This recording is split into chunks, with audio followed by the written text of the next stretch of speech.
Panorama group, जो सोचता है वो करता है। आपके अपने सपनों का आशियाना। हाजीपुर का केला हो, मुजफ्फरपुर की लीची हो, भागलपुर का आम हो, हमारा मखाना हो, कैसे उसको हम लोग सुरक्षित रखते हुए उसको वैश्विक बाजारों से, राष्ट्रीय बाजारों से जोड़ें, उसके लिए इस व्यवस्था को तैयार किया गया है। और इसमें सबसे महत्वपूर्ण भूमिका हमारी पीएमएफएमई की स्कीम इसमें निभा रही है। चिराग पासवान ने बिहार के किसानों को दी बड़ी सौगात। नमस्कार, न्यूज़ 4 नेशन देख रहे हैं आप और मैं हूं सानिया आपके साथ।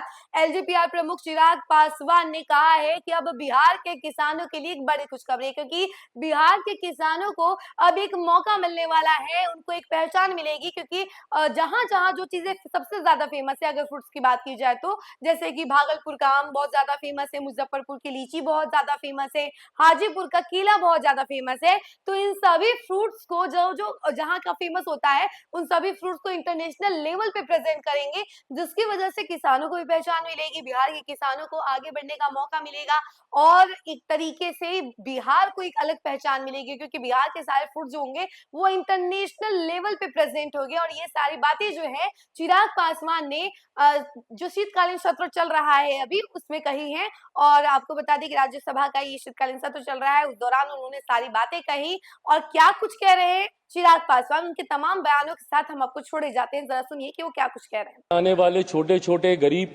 परिवार से आने वाले लोगों को कैसे उद्यमी बनाया जा सके, कैसे उनको एंटरप्रेन्योर बनाया जा सके, इस सोच के साथ इस स्कीम का निर्माण किया गया था।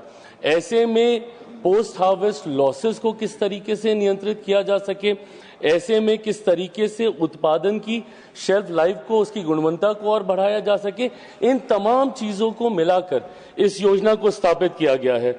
मुझे खुशी है कि सबसे ज्यादा लाभ इसका जहां बिहार को मिल रहा है, वहीं हम लोगों ने विभिन्न और माध्यम से, रिवर्स बायस सेलर मीट के माध्यम से भी हम लोगों ने प्रयास किया कि किस तरीके से उन उद्यमियों को हम लोग राष्ट्रीय और अंतर्राष्ट्रीय बाजारों के साथ हम लोग जोड़ सकें। बिहार में इसको लेकर हम लोगों ने कैपेसिटी बिल्डिंग सेंटर भी हम लोगों ने खोला है। साथ ही में मुझे खुशी है कि हमारे विभाग की सबसे महत्वपूर्ण निफ्टम, एक ऐसा इंस्टीट्यूट जहां पे फूड प्रोसेसिंग को आप बढ़ावा देते हैं। लंबे समय से सर हमारे विभाग की मांग रही थी कि मात्र अभी तक देश में 2 निफ्टम है, एक कुंडली में है हरियाणा में और दूसरा तांजावुर में है तमिलनाडु में। तीसरा निफ्टम इस बार के बजट में ही माननीय वित्त मंत्री जी के द्वारा इसकी घोषणा की गई है कि तीसरा निफ्टम इस बार बिहार में खुलने जा रहा है, तो अगला निफ्टम बिहार में आएगा।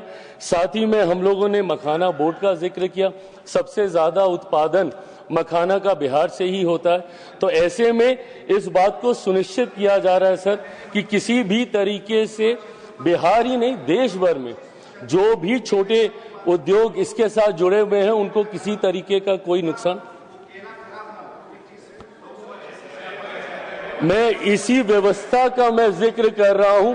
मैं खुद हाजीपुर से आता हूं। हाजीपुर का केला हो, मुजफ्फरपुर की लीची हो, भागलपुर का आम हो, हमारा मखाना हो, कैसे उसको हम लोग सुरक्षित रखते हुए उसको वैश्विक बाजारों से, राष्ट्रीय बाजारों से जोड़ें, उसके लिए इस व्यवस्था को तैयार किया गया है। और इसमें सबसे महत्वपूर्ण भूमिका हमारी पीएमएफएमई की स्कीम इसमें निभा रही है। अलग और स्कीमों के माध्यम से भी, प्रधानमंत्री किसान संपदा योजना के माध्यम से भी हम लोग उस व्यवस्था निर्माण का हम लोग प्रयास कर रहे हैं। कोल्ड स्टोरेजेस का आपने जिक्र किया, वो पूरी चेन हम लोग प्रोवाइड करने का हम लोग कार्य कर रहे हैं। Thank you sir. Doctor Fauzia Khan ji.